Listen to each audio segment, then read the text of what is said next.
Hello and welcome to the WPAOG podcast. This episode features a conversation between Lieutenant General Steve Gilland, West Point class of 1990, and Brigadier General Shane Reeves, West Point class of 1996. Lieutenant General Gilland currently serves as the 61st Superintendent of the United States Military Academy. A career infantry officer, he has served in a variety of tactical assignments in air assault, armor, Mechanized Infantry, Ranger, and Special Operations units. He most recently commanded 2nd ROK-U.S. Combined Division in Korea, and has participated in numerous operational deployments to the Middle East, Africa, and Afghanistan throughout his career.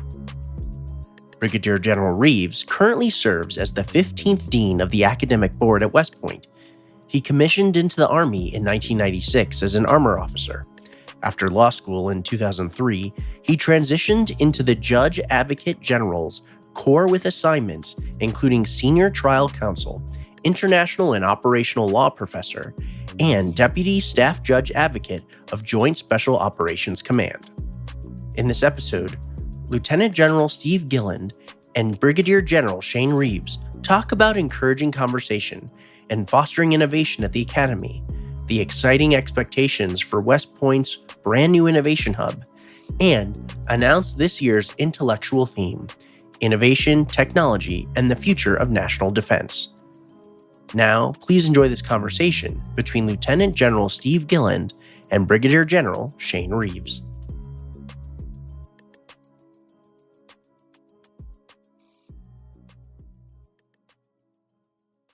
So, sir, when you hear the word innovation, what do you think of? Well, I think of the human element, Technology, leadership, disruption, integrity, advancement, UAVs. cutting edge, I think of SIGINT. necessary for future warfare, which is not one word. I also think that not a word, but a phrase is going back to basics can be innovation also, given our dependence on technology and when technology fails. I think of creative destruction. That's very good, particularly when we think of what our respective line of work is. An innovative leader can't be risk averse. Agree. In order to develop innovative thoughts, people have got to be willing to go out on the cutting edge, to lead, to experience failure, to be able to step back, regroup, consolidate and reorganize in some cases, and then push forward with the lessons that they've learned. Meaning it has to be iterative. Innovation's iterative. Yes. Yeah. What you end up with may not be anything of what you thought you were going to have when you started. Which means you have to have enough space inside your organization to allow for that creativity. I think space, not only physically, but I think you also have it from a cultural perspective and from a mindset, because it's about adaptive learning when you go into the innovation space. And that means we have to be able to innovate with processes, bureaucracy, all of those things to be able to facilitate that innovative space. Agree. And that's why I go back to integrity. When we talk about the framework in order to do it, innovate the right way, or at least when whatever the innovation is, that it's in the framework of what, we talk about winning, but it's really about winning the right way. So when we innovate, it's about innovating the right way also. So I'm thrilled to announce this year's academic or intellectual theme, which is Innovation, Technology, and the Future of National Defense. As you know, this is our second year of creating an intellectual theme that runs through the academic program. Last year was Called to Serve, Military Leadership in a Democratic Republic, and we created that with an idea of start trying to ground the academic program in something that we thought was of contemporary importance. Similar this year, as we move into this discussion on innovation, we are really excited about having the academic program, both at the Dean's Directorate, but also at the department level, talking about innovation. And we think this will translate into the entire academy, taking an innovative approach to all the things that we're looking at. And one of the great examples that came up recently was the Army football team. They're being innovative. Coach Monken recently changed our offense. This is his 10th year and he's changed our offense. And there's some risk in that. But he recognized that for us to be competitive, he had to be innovative based on some rule changes in college football. And that same type of idea, I think, is permeating throughout the entire academy. And so Again, sir, as we move into this, one of the questions I'd have for you is just, again, when we talk about innovation at the Academy, what are you thinking about? Well, thanks, Dean. I think as we really wrap our heads around the concept of innovation, and I remind you of our article that's going to be published in the West Point magazine here this fall, where we break down innovation into 3 phases. First of all, identifying needs, developing solutions, and then integrating. And I think that integration, as you stated, our innovation has taken place across all of our academic departments. So innovation doesn't just reside within what I believe some people think to be technology or the STEM environment. It's really across all of our academic disciplines. The team here has just done a wonderful job as you have laid out the themes of how everyone comes in and supports that effort of the theme being laid out for the academic year, which really causes, bottom-up development ideas. And it's not just a one person that's working on it, but everybody has a unity of effort in this space, which is really important as we think about the synchronization of the Academy and then our efforts going forward, not only internally, but also externally in our effort to assist the Army with really complex problems, or the Department of Defense, working with industry and working with other Army organizations to innovate and really come up with some great solutions for complex problem sets. So I like the way you framed that, which is innovation isn't simply exclusively focused on just technology. And you even said this, and we were doing the word association with innovate. You brought up the first one you brought up was the human element. And I think that's really important. We talk about innovation, it's technology, it's structures, it's organizations, it's processes, but behind all of that is having innovative leaders, which is what we do here. Yeah, absolutely. And those innovative leaders having an understanding of the impacts of what innovation can do for their soldiers specifically, as we think about what our business is, which is people business, because that's our most precious resource, which is the people that are in our Army, both in uniform and out of uniform, and how do we make advances in order to be more effective and more efficient. Yes, sir. So as we transition into discussing the 3 components of innovation, and you laid them out, sir: identify needs, develop solutions, and integrate into these cross-functional teams. I'll talk about identify needs first. We'll break them down. And when I think about identify needs, I hearken back to a situation where I learned a lot. And that's, I had an opportunity to be the deputy legal advisor at Joint Special Operations Command. And in that experience, I learned something really important, which is the senior leadership there were willing to invest and incentivize invest in basically a cell, call it X, and they would incentivize their very best to go and participate in this, and would fence them off and say, listen, I want you to think about the future. I want you to think about the gaps that we have. I want you to figure out how we can integrate and create some synergies and all these other things. And to do that, I don't want you in the day-to-day operations. I don't want you focusing on this theater or this theater. Go into that room, that figurative room, close the door, and go think big thoughts, and then come back and inform me or inform us. And what I really learned from that experience is that to create an innovative culture, you have to invest in it. I don't know, sir, if that's something that you agree with or see also as important. Absolutely. One is that when we think about identifying the needs, there's needs all across our Army. There's needs that are all across our Academy. And the thing is that leaders may not be the ones who see those needs. Everybody on the team has got to be willing to say, hey, what about? How do we do this better? How do we do something differently in order to achieve the end state?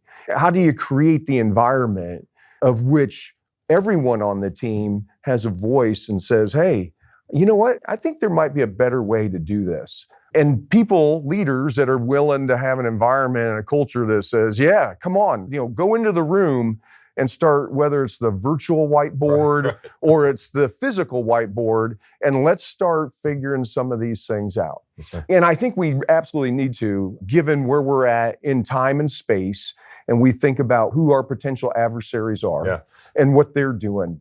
So, based on that, in your experience, how do we do that? How do we create a culture where it could be, a very junior person sitting in a corner feels emboldened enough to raise their hand and go, hey, I actually think something different, or I'm not quite sure that you're seeing it from this perspective. Like, how do we do that? Because the military is such a hierarchical organization that we can stymie or stifle conversation sometimes. And so I think that's a challenge. So what do you think? How do we encourage that? Well, I mean, you've got various things out there on television. You got the Shark Tank, but 18th Airborne Corps did the Dragon's Lair, and other divisions. 101st has got a innovation cell that's working, and actually they've partnered with Vanderbilt University down in Nashville, and some other units and organizations out there that are saying, "Hey, come to this space.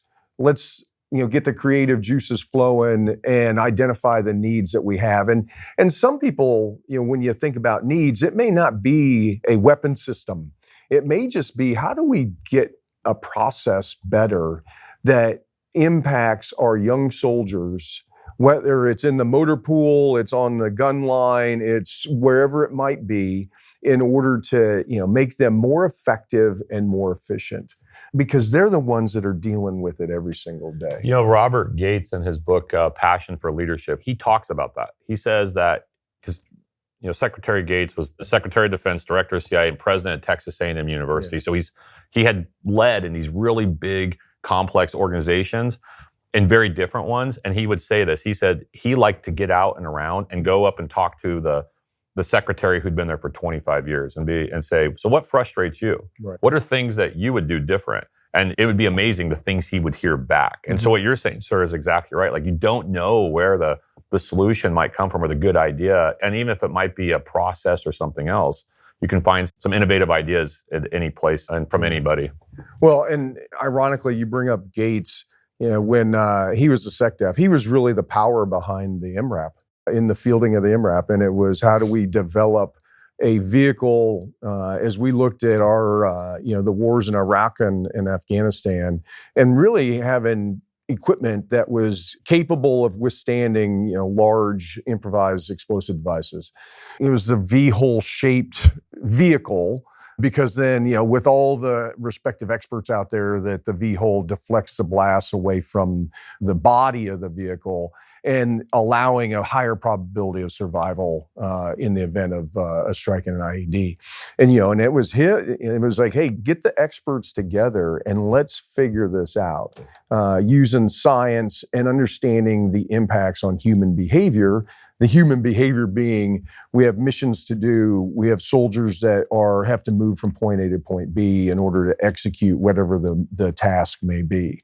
And he wasn't the one that came up with that. It was really, hey, having the vision and having the network of really smart people say, hey, get in the room together and let's sort this out and put some resources behind it in order to really, take care of people, save lives in the wars as we were fighting them at that time. And I think that's what makes the ability to identify needs at West Point doable and so exciting, because we have this great concentration of immensely talented people. And we have the ability to identify these needs in different ways. So one example would be, when I was in the Department of Law, we started the Lieber Institute for Law and Land Warfare for this very reason. We were identifying a need, which was the law of armed conflict had become increasingly restrictive for operators and practitioners, because the space had been filled by either any of these groups or individuals are nefarious, but they just have a very particular perspective. So it'd be maybe an NGO, or it might be European academics or others, and there wasn't anyone to speak on behalf of the practitioner. So we created the Lieber Institute just to ensure there was a more balanced conversation between those who have a heavy emphasis on humanitarian considerations, which we all do, but also so that a thing called military necessity, which allows for us to do what we need to in warfare to accomplish the mission, was also discussed. And I think that's proliferated across the academy, both in the departments and the centers. But what's most exciting, I think, sir, is when we see our cadets working in some of these spaces. And so I was going to ask you, sir, I wanted to bring up the discussion about, she's now a second lieutenant, Marley Waite. Yeah. And you remember some of the things that Marley was working on. And I just remember she was at AUSA. I was talking to her, and she was really working on various things to help us have a more energy resilient military, and just watching her excitement. But really one of the great powers that she had was the ability not to be stuck in a bureaucracy already. She was creative. But I think we see this with cadets all the time. Oh, yes. And I think that, with now Lieutenant Marley Waite, the power behind that was, one, she's got a creative mind, but then there was also the advocacy and support that people provided, which is not discarding it because here it's a senior in college per se, that's working on some research project. No, I mean, it's got applicability today in what she's working on. And really leaders at all levels there said, hey, we can support this, which includes from, not just resources from a monetary perspective, but, putting her out in the field, giving her opportunities to go travel and do research. And I think that's where, when young people particularly, or really it's when anybody gets the opportunity to have support and advocacy, how their energy levels go up. And it's like, okay, hey, I can do this. I think it's really about the support that one provides. I would also add, and you mentioned the talent that we have here at the United States Military Academy that doesn't just reside within our cadet population. It resides across the entire academy, and it lends to the term that you've coined as the intellectual capital of the United States Military Academy. And I think that's something that we've got to remember, is that there is intellectual capital residing across every academic discipline, both cadet, in uniform, out of uniform, experts in their respective fields that have some really creative minds and can come up with great solutions for complex problem sets. So, sir, that's a great point about Marley being a senior or a firstie at West Point, and she potentially could be dismissed by some because of that, even though she did win the Marshall Scholarship, right? Yeah. But it's also, what is the support system that's behind her? She's working with a number of very talented faculty, both civilian and military, that have helped develop her research efforts that have really informed her education. And in doing so, you start to see some very, very senior individuals in the Pentagon. For example, the Assistant Secretary of the Army for Installation, Energy, and the Environment, talking about how Marley and the work she did with her faculty at West Point have really led to this, what they're calling the first efforts to creating a resilient, sustainable, and self-sufficient system, which has great impact on our military's ability to project force. Yeah. And so I think Marley is the tip of the iceberg, because there's another 1,000 cadets of equal talent with an infrastructure below them of staff and faculty, all resourced with so many unique ways to help support. And I think it's what makes it such an exciting place for all this work to take place. Yeah.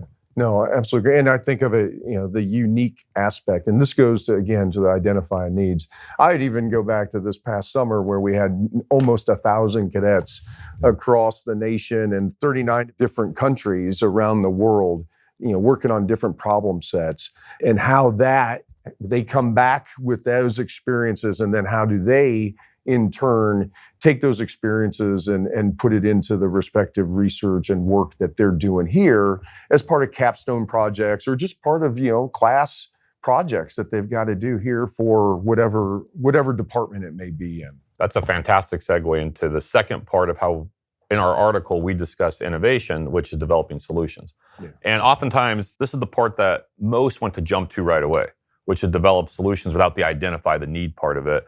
And I think you made a great point about our cadets have gone off, roughly 1,000 that went off this summer, to these various experiential learning opportunities. They bring this back, and then they really do start to develop some of the solutions that they've identified while they've been out in the field or in various different places. I think one of the things that it's our job to do, and I think we're well on our way as an organization, to be able to foster an environment where cadets and faculty, and it's not just faculty, it's staff, it's tax, it's coaches, it's everybody on the team, has this innovative mindset. So talking about all these AIDs, there's so many great examples of our cadets who have been able to do some interesting work. And I know you have some thoughts on that, sir.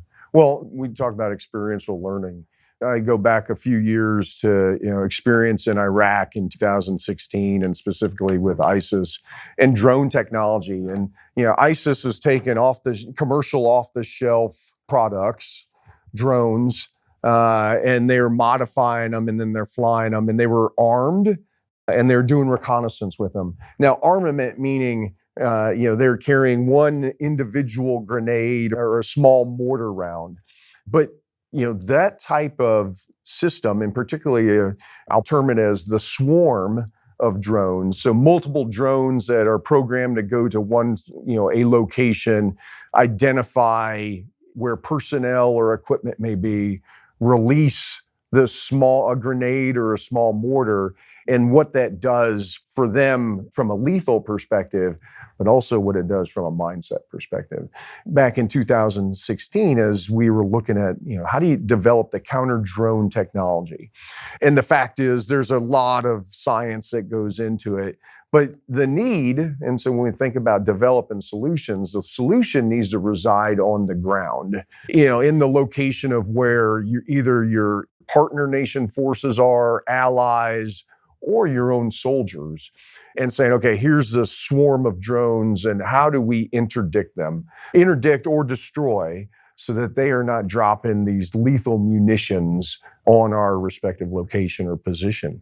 And again, it doesn't happen overnight. It's iterative, like you mentioned previously, and the ability to take some technology that resides out there and put it in the hands of our soldiers so that they can apply it on the battlefield in order to, go through the process of making gains and see what works and what doesn't work, so that we can fully invest in those things that work, vice kind of taking a scattershot approach.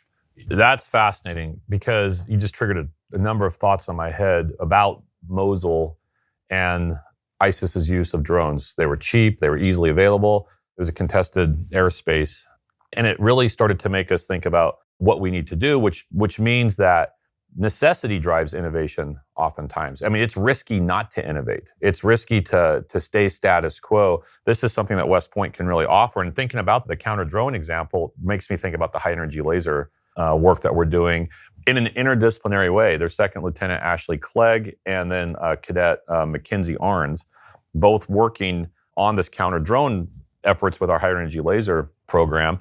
But what's interesting about it is one is a physicist, right, a physics major, and the other one's a law major, trying to think about how this works together. And I think that's the power of this place. I think the power is the interdisciplinary approach to innovation to get ahead of what we're perceiving as a future threat. Well, and that lends to what the Army has with the Army Futures Command, the respective cross-functional teams that exist within it, across various disciplines, so that we can, the Army partnered with industry, partnered with academia, can develop solutions for these complex problems that we talk about. And the other part of it is, when you think about when you're talking about the high energy laser process, it's not just in the sterile environment of a laboratory or a classroom. Right. We've got to remember, in order to develop solutions, you got to get it out into the field, into the environment where you're gonna have to employ it, and you got to be willing to accept some failures, because even though it may work extremely well in whatever the lab or the classroom may be, the fact is, does the system withstand the environment? And understanding that our environments that we're expected to operate in vary. Whether it's intense heat of the Middle East and desert, and by the way, what desert effects have on equipment, which we know significant impacts. Right. Vice versa to the Far East and potentially the subtropical jungle environments, to the Arctic or Antarctic and extreme cold weather, and what those in each environment does to a system. And you got to get out there in order to really see what it does. And you may experience failure, which means you got to go back and redo some things and then get back out there. And that goes to what you had said earlier, risk adverse. We need people who are willing to take some risk, who are willing to say, you know what, I'm not going to sit on my heels, but I'm going to lean forward. And we together as a team are going to work to come up with solutions that may entail risk in a whole spectrum of aspects, but just being willing to do that. That's one of the things that makes West Point so specially placed within all of DoD and academia, for that matter. West Point is really where operational considerations, the practitioner, but also the academic, the deep thinking that takes place comes together. So you get these really well thought out, critically analyzed, objective approaches to something, but they're grounded in practice and the operational considerations. And you were mentioning how the high energy lasers can't be done just in a vacuum. They got to be implemented in the field. And so one of the great things about West Point is we've been able to shoot some of these lasers in snow to see what would happen. You mentioned the cross-functional teams at Futures Command. So can you just can you talk a little bit more about what the idea is behind those? Yeah, well, I mean, as we look at our cross-functional teams, and there's various areas of which they're focused on, whether it's communication, soldier lethality, next generation combat vehicle, so there's mobility, our future aviation, lift capability and what that looks like. You know, it's not just an industry aspect or the requirements document of the Army. It's really, hey, we look at what we have today, of which we've got really good equipment in our Army. But the fact is that our competitors are closing the gap, you know, with regards to technology and lethality. And we've got to be thinking about 2030, 2040, and as we've talked about, even the second half of the 21st century. And what is it that we're going to need to apply to be able to stay ahead of our competitors on a global scale? We think of what cyber was and what it is today. Yeah. And then what do we envision it to be in the future? And having, you know, again, a collection of minds from all different fields or disciplines to come together and work on these different teams to develop solutions. And as you pointed out, we can't have an aversion to risk, and we also need a level of creativity. And there's this great quote from, he's now a second lieutenant, Josiah Gibson, where he talks about where he learned this, where he learned that you can't just be grounded in a textbook. You're not going to learn it just in the classroom. Sometimes it takes stepping back in a team environment and come up with creative solutions. And I have to read this quote. Second Lieutenant Josiah Gibson stated when he was talking about working on hypersonic rockets. Mm-hmm. He said, I remember specifically sitting down with my partner at the hotel following a day at Aviation and Missile Command as we both opened an advanced rocket propulsion textbook. We searched cover to cover trying to find a solution to an optimization problem on the rocket which did not exist. And yet, the next day, together alongside Aviation and Missile Command's nozzle and propulsion experts, we determined a unique solution to help spur our design. This process has taught me the huge span of knowledge present within the Army, if you know where to look, as well as how to solve emerging problems without known solutions. Together, these skills will aid my future as a future officer as I begin to lead the next generation of soldiers. And when I read that and hear him say that, I think of a couple of things, which is what we emphasize at West Point. A team makes you better, having a team. And the second part is we need you to be critical thinkers. We need them to be able to think broadly, to not be wedded to a particular idea or concept, but to like step back and think unique, be a unique thinker. Or a specific process even. Maybe it's a development of a different process. Yes, sir. To get there. Yeah. I think I said it earlier, was the ability to also, you know, maybe you have to go back in time and space and use something that was executed previously in order to solve new problems. I use the example of technology and how people are so reliant upon it.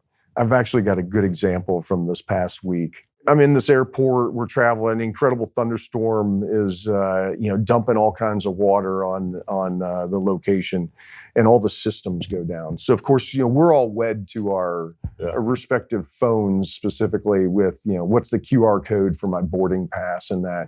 Well, the system doesn't work. You've got your QR code, but they can't scan it in order to, really create the manifest as you board the aircraft. And what I saw, what they had to do was they had to go back to a manual, a hard copy manifest. But what I found incredibly interesting about it was that it wasn't printed on, from a laser jet. It was printed from one of those dot matrix printers where you had the perforated paper on the side that you rip off, and it's perforated across the paper. And I looked at it. I looked at my daughter, and I said, "Have you ever seen that type of paper before?" And what it was, heck, I didn't even know that dot matrix printers were still in the inventory, quite honestly. But the fact that there's even perforated paper out there that's being used, I thought it was all LaserJet. But this is less about the paper and the printer and more about, here's this airline employee that's trying to figure out, how am I going to translate all of this pile of paper with names and seats on it into processing people on the plane in an efficient manner? Right. So sometimes innovation is going backwards. I mean, you and I have talked about it where you're like, hey, Shane, with generative AI and how disruptive it is in higher education, you need to figure out some different ways to maybe assess or present material. And that could be oral exams, which I'm sure cadets are extremely excited for. It could be handwriting, a test. It could be lots of different ways to, like, we need to be innovative ourselves in how we provide information, assess that information. But it also makes me think operationally, you're starting to hear increasingly about, for example, at FA Bullock, they no longer are saying, hey, just type in the grid when you're firing your artillery. Like, you need to actually understand the mathematics behind it. Yeah. Or you hear about the Navy as they eventually, when they get into certain areas, they go completely electronic dark. And they have to navigate through a lot of the traditional ways. And so I think you're onto something, sir, which is innovation always isn't something brand new and cutting edge. It might be cutting edge because we've forgotten how to do it, but it might be back to the basics, as you pointed out before. Well, I look at our dependence upon technology, and I just look at communications specifically in the Army. And, we've got a few cadets working on hypersonic rocket that can, go into, cross the Kármán line. And I was talking to a cadet this summer, and this is where, we've got projects where they're working on, it's the soldier or platoon portable system that can launch, from individual platoons that can launch their own respective, satellite. Yes, sir. So they can reestablish communications because their communications have been knocked out. They're reliant upon some sort of comms in between units, and that they're able to put a satellite into orbit, even though it may be at a very low level. And you think of Starlink specifically and what Starlink has done around the world and specifically over in the Ukraine. Right. But having that capability that resides, and how do we do that internally as an Army or down at the tactical level so they can reestablish communications? The whole conversation with the low orbit satellites and Starlink in Ukraine, you really start to see how those who embrace innovation, and not just from a technological perspective, but in a broader, more holistic way, really can have great impact on the battlefield. And we watch how the Ukrainians have so far been able to counter what would be considered a conventionally superior military by relying on technology and integrating that with some other basic things like mortar tubes. And you can counter, a lot of the Russian armor has been neutralized simply based on low orbit satellite, a small team of the mortar tube, and triangulating on the top of that armor. That's right. And I think that's where you start to see the real power of innovation. Let me ask you this question, sir. I think this is something that is incredibly exciting. As we talk about all of these different parts of innovation, the identify needs, the develop solutions, and then we really get into this integrate into whatever you want to call them, cross-functional teams, or integrate the efforts to help really drive some real innovation. I think West Point is leading in this space. And I think that's something I know, sir, that you've made a great emphasis. I know, like you said, we have our magazine article coming out that highlights our efforts in innovation. Again, our intellectual theme is all focused on innovation and technology and the future of national defense. But this can be pretty complicated. Yes. It can be complicated to integrate. And so back to this idea of basics, how do we encourage integration? When we think about all the different entities that have to come together in order to integrate, as we think about, there's not only the science aspect, there's the form factor of whatever it is that, you're trying to, achieve or create. Really, there's a human dynamic aspect also.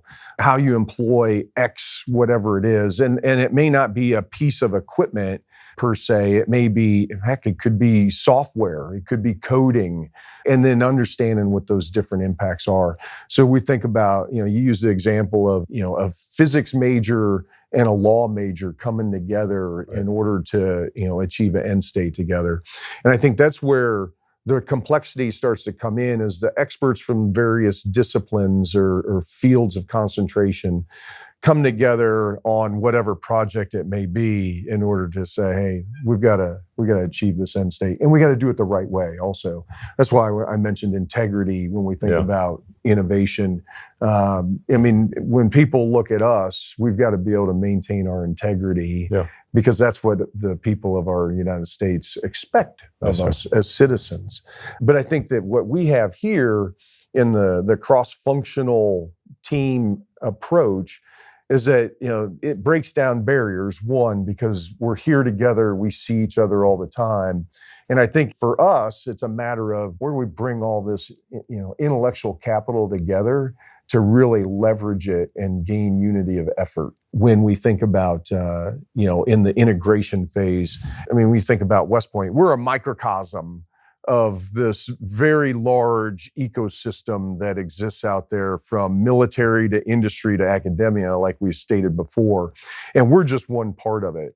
And how do we one, we have our own respective network, but then how do we get brought into these other networks in order to integrate and achieve solutions like we're talking about to really hard problem sets that the Army and Department of Defense have. So I'll give an example, and this was years ago out in California. I went to this design company. Really, you go there and it's people from all different disciplines, and they've studied these, different majors in that. It's kind of let's go into the room, let's have the whiteboard up on the wall or whatever. And it was, how do we come up with these solutions? And one of the solutions, it's historic, and for some people it's archaic. It was the wired mouse. Yeah. And it was the mouse and it was Apple at the time says, hey, we got to figure this thing out. And it was really for the Macintosh, which, for most people out there, nobody remembers. Because it was this, small computer, but it's the first PC. The first one I remember is Commodore 64. Well, yes. That's because of where you were shopping at the time. But for those people that could get the Macintosh with the monochrome monitor, but it was, how do we move this cursor around without the keyboard of, up arrow, down arrow, and so forth. And if you remember, and it was the mouse, as they called it, and really, the design of it, as I recall, was they called it the mouse because of the tail, which was the cord attaching it to the CPU. And you see this thing, and of course, 30 years after the fact, you're like, that's not very impressive. But when you think about in the early 1980s and the development of it, the mouse. And we think about the human dynamics aspect, remember it was, people developed it. They wwere probably right-handed at the time because lefties, and it's the consideration of the lefty with index finger because, it had three, or essentially two buttons that you click and you go back and forth, right? And you move this thing. And as I remember it, it was less about the form factor of being able to click, get the arrow, whatever the cursor was to move around on the screen. It was really about the ball within. How do you move this thing so that it's easy, for someone to sit there and get it around without having to exert energy and being pretty precise. And so when you think about how they did that, well, one, it was scientists that had to come together for it. And it was also, hey, who understands how to use this thing or wants to understand how to use it and what we're getting at, and the human dynamic. Yeah, there had to be someone who said, this thing needs to be useful. Right. Otherwise, you default back to what? The keyboard with the arrows. Yeah. And so I found that, that was something that has stuck in my mind. Very simple in nature. But when you think about what the mouse did for not only Apple, but what it has done through time and space with regards to technology, and now what do we do with it, and what have we done with it? And now it resides with just your finger to the screen, as opposed to having any type of device to manipulate. That example is a great way to segue into really what we're trying to do here. Two things. Whoever thought of this had to first off recognize the need. They had to identify it. They had to come up with, here's a solution I think we can come up with. Now we have to get everybody together to try to work on it. Right. Now, behind all of that, again, is that human element. And that's what we do with our cadets. We want our cadets to have that innovative mindset. We want them to be able to do those things, identify and develop and integrate, which means they have to be leaders, but they also have to be critical thinkers. They have to be the type who have a sophistication to them where they have this entrepreneurial and innovative spirit. And that's the whole purpose of the academic program, which is to push them and to force them to do these things. That's why we don't intellectually coddle cadets. That's why we challenge them with lots of different disciplines. That's why they're pushed oftentimes, not just in the classroom, but with project-based learning or experiential learning. It is to create that, as you point out, sir, the human element or the human underlying this whole innovative process. And I think that's something that has been a really good evolution of West Point over the last 30 years, is to really challenge the cadets academically and intellectually while they're also being grounded in the military so that they do have these practical solutions to real problems. I think it's important also as we think about what our innovative thinkers and our cadets now who are going to be junior officers very soon, in that, to be creative, I mean, the bureaucracy cannot hold them back. Yeah. And we all espouse creativeness, innovation and such, but at times we also, our processes can become very burdensome in order to achieve innovation. And I think that's where we're thinking through the integration phase. I mean, comes back to risk again. Hey, we can't put up this burdensome framework that continues, that slows people down, because then people aren't going to be willing to take a little bit of risk and do that. Yeah. And I think that's where, and you've laid it out, Shane, for here at the Academy, we think about our innovation hub. Yes, sir. And I would ask you to really, explain to our audience, how we envision the innovation hub, not just, from a physical perspective, but really from a temporal aspect. So, sir, the innovation hub is really getting at that integration component. Well, it's actually getting all of it. It's where you can identify, you can develop solutions, but this is where we integrate. The power of West Point, especially inside of DoD, is the breadth of our academic program, the depth of it. And so we have this huge concentration of experts here that range from science, technology, engineering, math, humanities, social sciences, and they all come together. They're all working in oftentimes silos. And I like the catchphrase that's starting to stick in my head that was generated by Dr. Craig Sheets, who will be very instrumental in getting the Innovation Hub up, is a sign that basically says, when you walk in the door, silos break down here. And that's really the purpose of the Innovation Hub, right? Which is to break down our silos, because it's so easy to get myopically focused on a particular discipline, on a particular problem. But that's not the way the world works now. We're not going to solve problems in a myopic way. We have to generate interdisciplinary solutions. And so the Innovation Hub geographically is going to be pretty much in the center of the Academy, in Taylor Hall, right below your office or right by mine, where it will be a place where everyone will be walking past it and can come into it. And it will be built in such a way that it'll be very collaborative, somewhat modeled a bit on the software factory floor plan, which is very much where there'll be L&Os and there'll be experts from various departments and centers coming together to generate what I would say is really interdisciplinary intellectual collisions, where they're like, we need to spark ideas, but then this is how we solve the problems. And all this ties very closely into cadet education, faculty development, and solving the Army's complicated or wicked problems, and doing it in this not just interdisciplinary, but in a multifaceted way. And I think that is going to be a game changer for the Academy. An example where we're starting to see this already, where there's a number of departments and centers starting to work together in various ways. One great example from this summer is our engineering psychology program, working with our robotics center, took the four-legged robot out to the CLDT, which is, for our listeners, CLDT is the culminating summer training for our rising firsties, which has got a mini Ranger School component to it in terms of what they're being expected to do. But it was this integration of technology with a operational problem and helping them understand how to integrate both human and autonomous systems in such a way that they see the pros and cons. And it was taking these two different academic disciplines, real technology with the military training, putting it together, and then watching the cadets be able to work through some of the problems. And we intentionally developed some problems. Right. The technology broke down. The technology would do things that it was not supposed to do.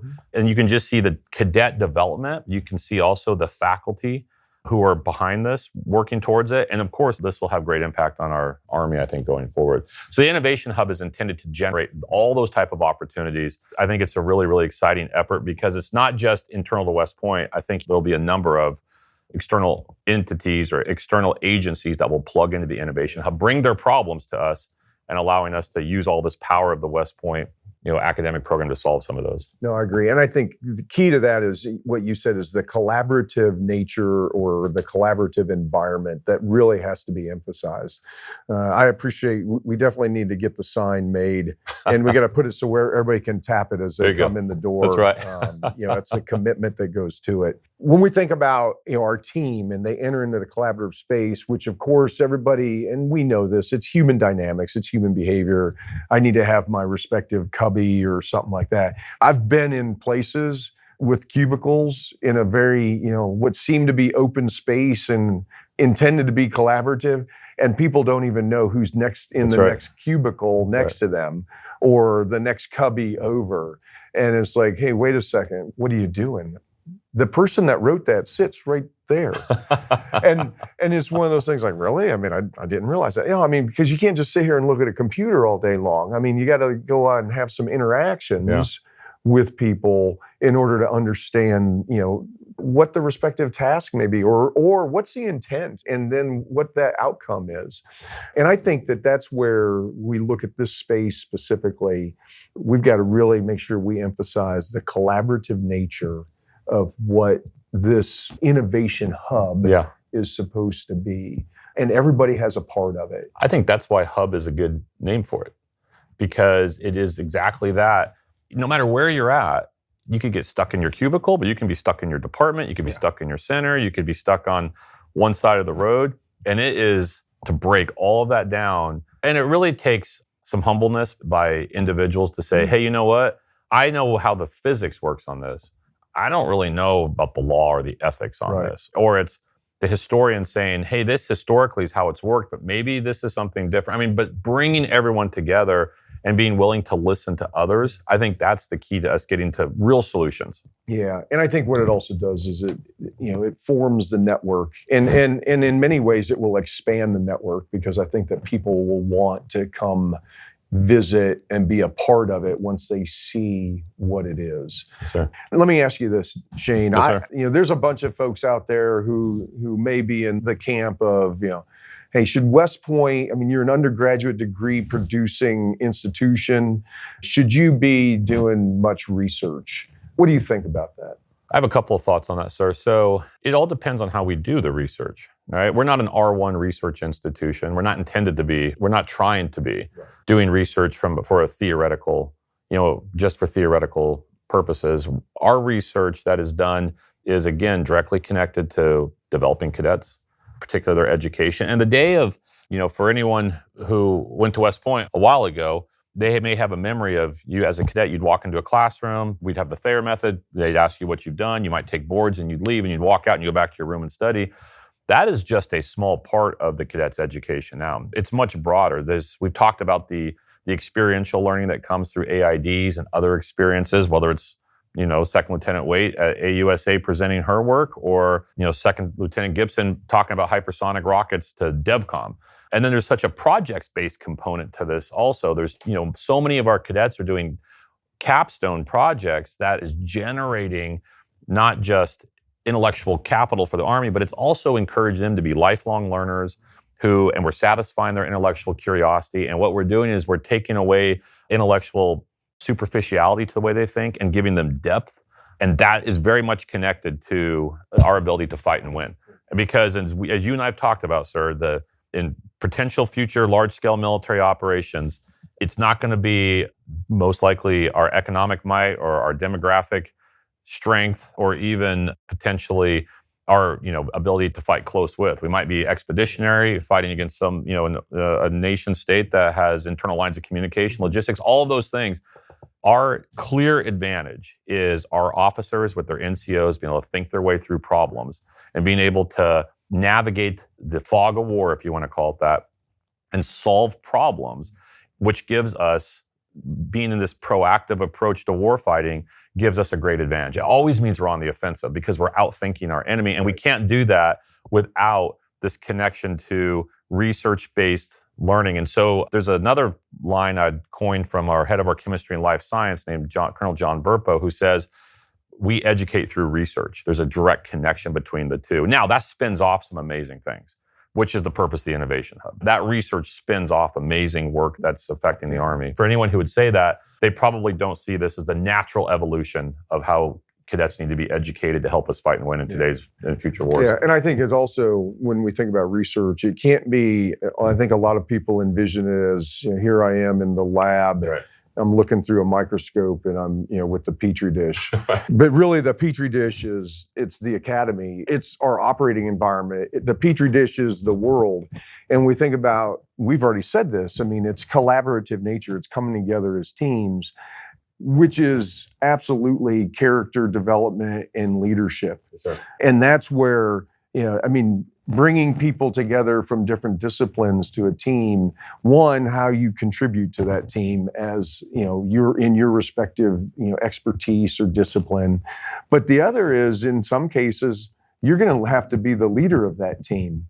And that is important as we think about our cadets that come together to do their respective research projects, or they're working for, different entities of the government to come up with solutions to complex problem sets, and being part of a team or leading that team, whether it's as a cadet or, sometime down the road, as we expect them when they graduate from here to be really leaders of character for not only our Army, but our nation.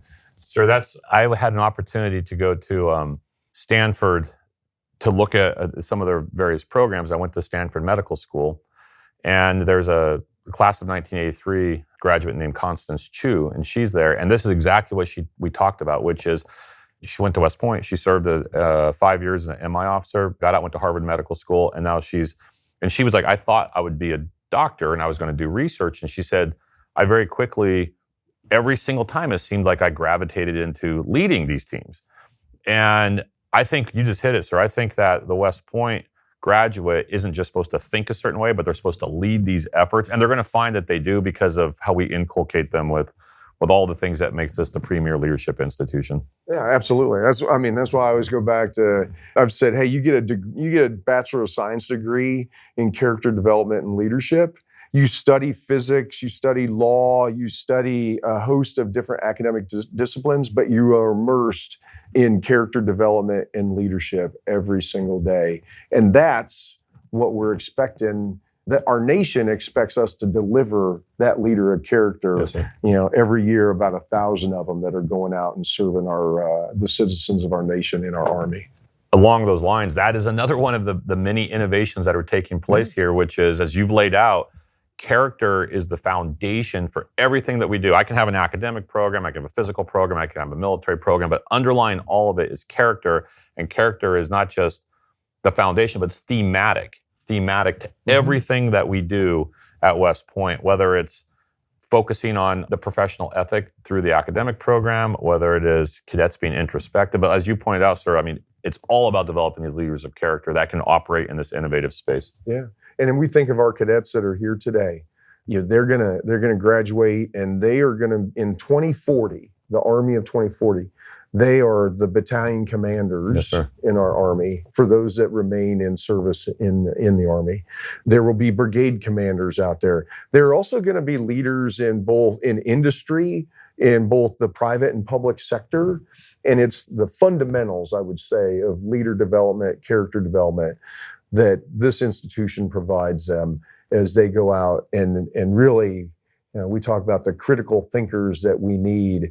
We don't need them. We need them in the Army, but we need them in all different sectors across America, so that we can maintain our position as being, the number one nation in the world. So I think we've talked about a few teammates out there. When we think about industry, we think about academia, and then of course we think about the institution here.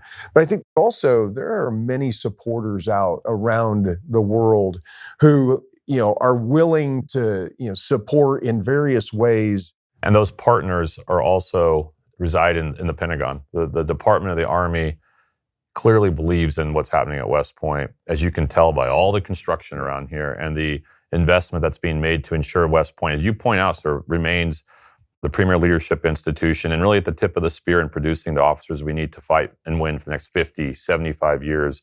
And again, I highlight the SEAC and all the things that are going to come out of it, whether it's focus on autonomy and AI and robotics and the engineering integration to all of those. But it's really all of the academic buildings and the upgrade that's taken place that is that's really going to change West Point for the better. Yep. And that's how I see we've got to, it's not just today, but the future is the second half of this century, Yes, of which where all of the upgrade that's taken place here over the next 10 to 15 years, I mean, that's where we're going to really see the tangible results. And it may not be you and I seeing it.